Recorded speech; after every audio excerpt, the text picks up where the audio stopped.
Hello everyone, একটা নতুন ভিডিওতে তোমাদের স্বাগত। যাচ্ছিলাম আমরা ভুটানের দিকে। এটা চিলাপাতার মাঝখান দিয়ে যাচ্ছি। পাশাখা 8 কিলোমিটার, জয়গা 7 কিলোমিটার আর পারো 154 কিলোমিটার।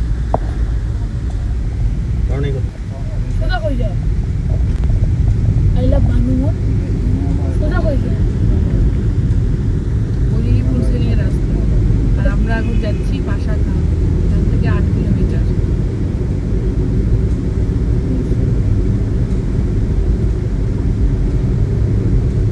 ট্রাকের সারি দুদিকে, লম্বা লম্বা ট্রাকের সারি, ট্রাকের লাইন পার করে আমরা। আজকের ওয়েদারটা এত ভালো ছিল, আজকের ওয়েদারটা এতটাই সুন্দর ছিল যে এত ভালো ছবি ভিডিও করতে পেরেছি আমরা ভাবতেও পারিনি। ভুটানের পাহাড়গুলো দেখা যাচ্ছে। আজকে যারা ফটোগ্রাফি করতে যাচ্ছিল মানে চাইবে তারা দারুণ আজকে তাদের জন্য সুযোগ। মাঝখানে রাস্তায় নেমে একটু ভিডিও করলাম, ছবি তুললাম। এত সুন্দর দৃশ্য, না নেমে গাড়ি থেকে আর থাকা গেল না। ছেলেকে বললাম একটু ভিডিও করে দে বাবা।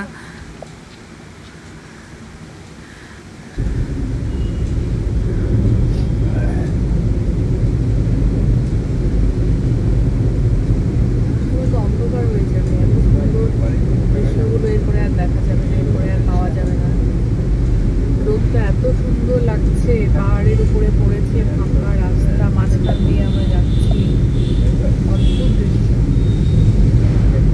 আর পাহাড়ের মাঝখানে মেঘেদের আনাগোনা, দারুণ অপূর্ব। এইদিকে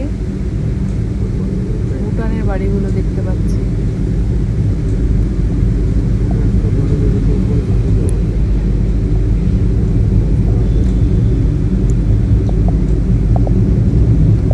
পাশাখা থেকে বেরিয়ে আমরা ফুলসিলিংয়ের দিকে যাচ্ছি। এটা জয়গার রাস্তা। জয়গার রাস্তাতে একটু ট্রাফিক ছিল, যেহেতু কোচবিহার থেকে জয়গা শেষ শহর, পশ্চিমবঙ্গের শেষ শহর, মানে বাংলার শেষ শহর। সেই জন্য এখানে মোটামুটি একটা ভালোই হিউজ অ্যামাউন্টের ভুটানি গাড়িও আমরা দেখতে পেলাম। অনেক ভুটানি গাড়িতেই ভুটানি নাম্বারগুলো দেখা যাচ্ছে। ইন্ডিয়ান গাড়ি তো ছিলই, ওয়েস্ট বেঙ্গলের গাড়ি ছিল, তার সাথে সাথে ভুটানি গাড়িও প্রচুর দেখতে পেলাম। এবং সবথেকে আশ্চর্যের ব্যাপার, যদিও বাংলার দোকান কিন্তু সেখানে জিনিসপত্র যেগুলো বিক্রি হচ্ছে সেটা হচ্ছে ভুটানি ড্রেস। ভুটানি ড্রেস সেই দোকানগুলোতে বিক্রি হচ্ছে। এটা আমার ভীষণ অবাক লাগলো। মানে আমি আগে অনেক দিন পরেই জয়গাতে এলাম, আগে অতটা মনে হয় না আমার নজরে পড়েছে। এবার আমি বিশেষ করে এই ব্যাপারটাই আমার চোখে পড়লো। তার মানে ভুটানি লোকজন এখানেও থাকে, না হলে তো ড্রেসগুলো এখানে এইভাবে বিক্রি হবে না। এই বলতে বলতে আমরা চলেও এসেছি সেই মেইন গেটে, যেটা ভুটানের এন্ট্রি। সেই গেটটার মুখে, এই তো গেটটা তোমরা দেখতেই পাচ্ছ। প্রচণ্ড ভিড় ছিল। তারপর সেখান থেকে ঘুরে আমরা ঢুকলাম। প্রচণ্ড খিদে পেয়ে গেছিলো। তোরসা রিভার ক্যাফেতে খাওয়ার জন্য, দুপুরে লাঞ্চ করার জন্য আমরা সেখানে পৌঁছালাম। আর সেখানে এতটা সুন্দর একটা ওয়েদার, এত সুন্দর একটা পরিবেশ, লোকজন প্রচুর ভিড়। আর এখানে আমি আগেও গেছি, এখানকার খাওয়া দাওয়া তো ভীষণ ভালো এবং হেলদি। যেটা সত্যি কথা বলতে, এখানে খাওয়ার দাওয়ার খেয়ে আমার কোনোদিনও কোনো প্রবলেম হয়নি। এর আগেও আমি এসেছি, এবারও গেলাম। তোমরা যারা আমার ভিডিওটা দেখছো তারা খাওয়া দাওয়ার জন্য ভুটান ঘুরে, ফুলসিলিং ঘুরে একটা শর্ট রাস্তা, ওখানকার লোকাল লোকজনকে জিজ্ঞেস করলেই ওরা বলে দেবে, সেই রাস্তা ধরে আমরা এই 3-4 কিলোমিটার ট্রাভেল করে এখানে চলে এলাম। মানে খুব তাড়াতাড়ি আমরা এখানে পৌঁছে গেছি, সুতরাং আর সেরকম দেরি হয়নি। আর খাবার দাবারও তাড়াতাড়ি পেয়ে গেছে, যেহেতু আমরা কোনো স্টার্টার অর্ডার করিনি।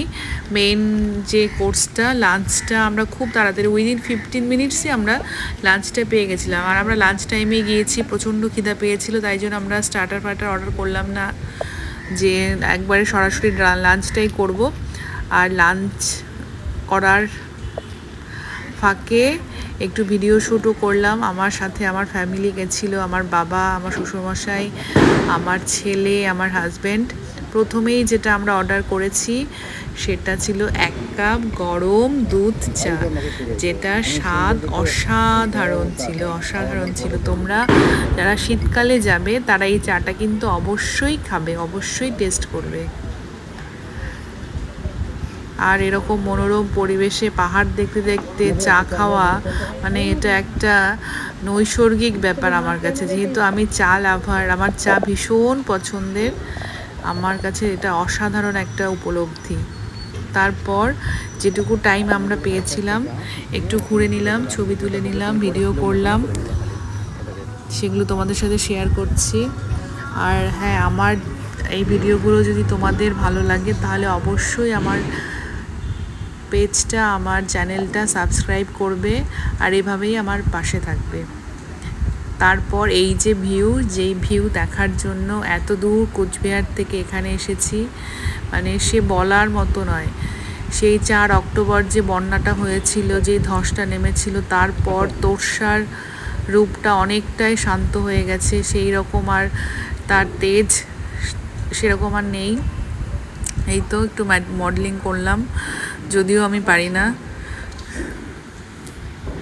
সুন্দর ফুল গাছ, যেগুলো হাত পড়েনি কারো, বোঝাই যাচ্ছে গাছ ভর্তি ফুল। সুযোগ পেলাম একটু ভিডিও করলাম, যে প্রকৃতির কোলে বেড়ে ওঠা গাছ, প্রকৃতির কোলে বেড়ে ওঠা ফুল, যাদের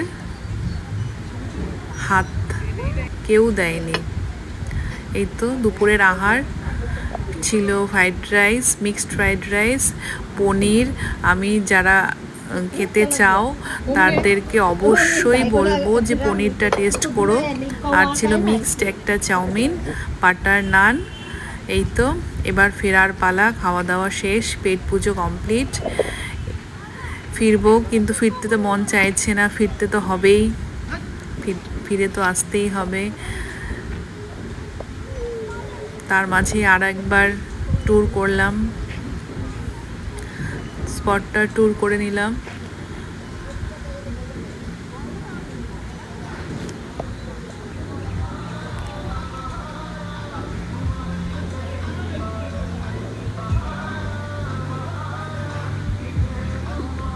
পেছনের পাহাড়, অপূর্ব সুন্দর পাহাড়।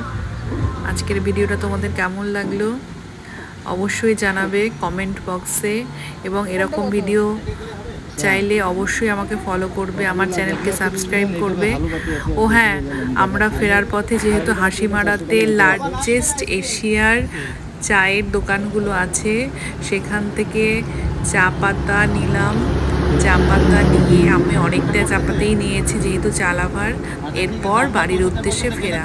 আজকের ভিডিওটা কেমন লাগলো?